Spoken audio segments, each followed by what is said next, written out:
जुनं झालं आता नवीन होतं चांगलं होतं.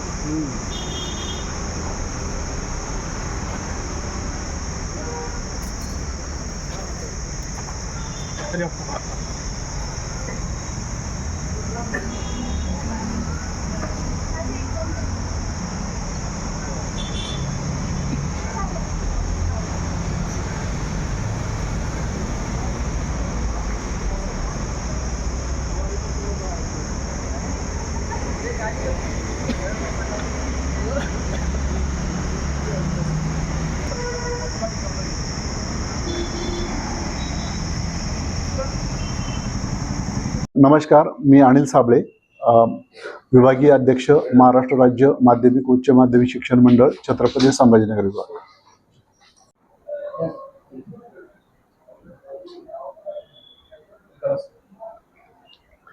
नमस्कार सर्वांना. फेब्रुवारी-मार्च 2026 मध्ये आपण उच्च माध्यमिक या विभागाची परीक्षा त्या ठिकाणी घेतलेली होती. 10 फेब्रुवारी ते 18 मार्च 2026 या कालावधीमध्ये ही परीक्षा त्या ठिकाणी पार पडली होती. आज उच्च माध्यमिकचा निकाल माननीय राज्य मंडळाने या ठिकाणी घोषित केलेला आहे आणि या घोषित निकालानुसार राज्याचा जो काही निकाल आहे तो 89.79% एवढा लागलेला असून छत्रपती संभाजीनगरचा जो काही निकाल आहे आपल्या विभागाचा तो 88.68% एवढा निकाल त्या ठिकाणी लागलेला आहे. मागच्या वर्षीच्या तुलनेत आपण जर बघितलं 2025 मध्ये छत्रपती संभाजीनगर विभागाचा जो निकाल होता तो 91.88% 91.88% एवढा निकाल लागला होता. यावर्षी 89.79% तर जी काही घसरण आहे निकालाची मागच्या वर्षीच्या तुलनेत ती 2.9% कमी निकाल आपला यावर्षी त्या ठिकाणी लागलेला आहे. एकूण विद्यार्थी आपले 1,82,688 मुलं प्रविष्ट झाले होते परीक्षेला. पैकी 1,62,022 विद्यार्थी हे पासआउट झालेले आहेत आणि मी अगोदर सांगितल्याप्रमाणे की उत्तीर्णतेचं प्रमाण 88.68% आहे. नेहमीप्रमाणे यावर्षी देखील मुलींनी निकालामध्ये बाजी मारलेली आहे.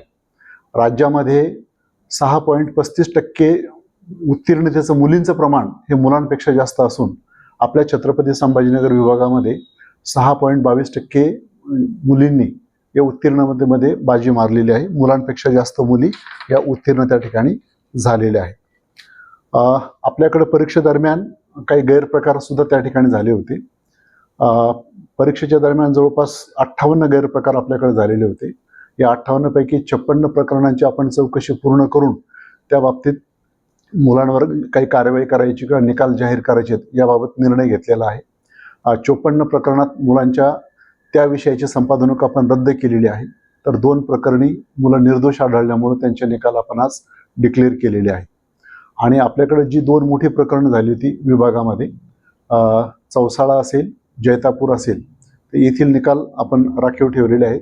आज चौकशी अंतिम टप्प्यात आलेली आहे. ती चौकशी पूर्ण झाली की आपण त्यांच्यासुद्धा निकालाच्या बाबतीमध्ये निर्णय घेणार आहोत. ही जी काही गैरप्रकार झाली या केंद्रांवर त्यांनाच्या आपण आता नंतर नोटीस त्यांना इश्यू करणार आहोत, सुनावणी घेणार आहोत आणि प्रकरण परत्वे जे त्या ठिकाणी दोषी आहेत त्यांच्यावर आपण केंद्र रद्द करण्याची किंवा अनुषंगिक जी काही कार्यवाही आहे ती आपण त्या ठिकाणी करणार आहोत. 2% हा जो निकाल घसरला यामागची कारण काय आहे? कदाचित असं असेल, बऱ्याच जणांचं म्हणणं होतं फिजिक्सचा पेपर कठीण होता, मॅथ्सचा पेपर कठीण होता, हे पण आहे. आणि दुसरं म्हणजे राज्यभरामध्ये माननीय मंत्री महोदयांच्या निर्देशानुसार आणि आमचे जे काही वरिष्ठ अधिकारी आहेत, महसूल विभागातले अधिकारी आहेत, पोलीस विभागातील अधिकारी आहेत, शिक्षण विभागातील अधिकारी आहेत, या सर्वांच्या मदतीनं आपण जे काही कॉपीमुक्त अभियान त्या ठिकाणी राबवत आहोत याचा देखील परिणाम, एक चांगला परिणाम आपल्याला त्या ठिकाणी दिसून येत आहे आणि हा निकाल त्या ठिकाणी कमी लागलेला आहे. आपण जर बघितलं तर प्रावीण्यामध्ये येणारी मुलं राज्यामध्ये फक्त 9.96% म्हणजे 75% अभाव मुलं त्या ठिकाणी आहेत. फर्स्ट क्लास आणि ऑनवर्ड्स 60% ऑनवर्ड्स मुलं त्यांची सुद्धा संख्या कमी आहे. म्हणजे असं हे द्योतक आहे की परीक्षा या चांगल्या वातावरणात त्या ठिकाणी झालेल्या आहेत आणि एरवी निकालाला येणारी जी काही सूज आहे किंवा जे काही मुलांना जास्त पर्सेंटेज दिसत होते त्याचं प्रमाण बऱ्यापैकी या ठिकाणी कमी झालेलं आहे. या निकालाचं वैशिष्ट्य काय सांगतात सर? निकालाचं वैशिष्ट्य म्हणजे आपण जे काही वेगळ्या मुलांना सवलती देतो त्या सवलती आपण दिलेल्या आहेत. मुलींना जर आपण संधी दिली तर मुली नेहमीच कशा अग्रेसर राहतात हे गेल्या पण अनेक वर्षांपासून या ठिकाणी बघत आहोत की जेव्हा जेव्हा मुलींना संधी मिळते तेव्हा तेव्हा मुलांपेक्षा म्हणजे घरातली कामं करून आईवडिलांना मदत करून पुन्हा अभ्यास करून मुली त्या ठिकाणी चांगल्या पद्धतीनं पास आउट होत आहेत.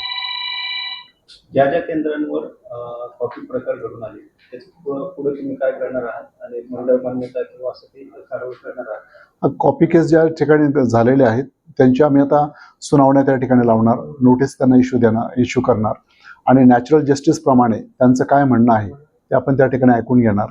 आणि जिथं मला असं वाटतंय की ही मंडळी या ठिकाणी दोषी आहेत किंवा या केंद्रांवर जाणीवपूर्वक असे गैरप्रकार झालेले आहेत किंवा त्याला खतपाणी घातलेलं आहे, प्रतिबंध करण्यासाठी कुठल्या प्रकारची यांनी ॲक्शन त्या ठिकाणी घेतलेली नाही, अशा केंद्रांवरची केंद्र मान्यता रद्द करण्याचा आम्ही त्या ठिकाणी निर्णय घेणार.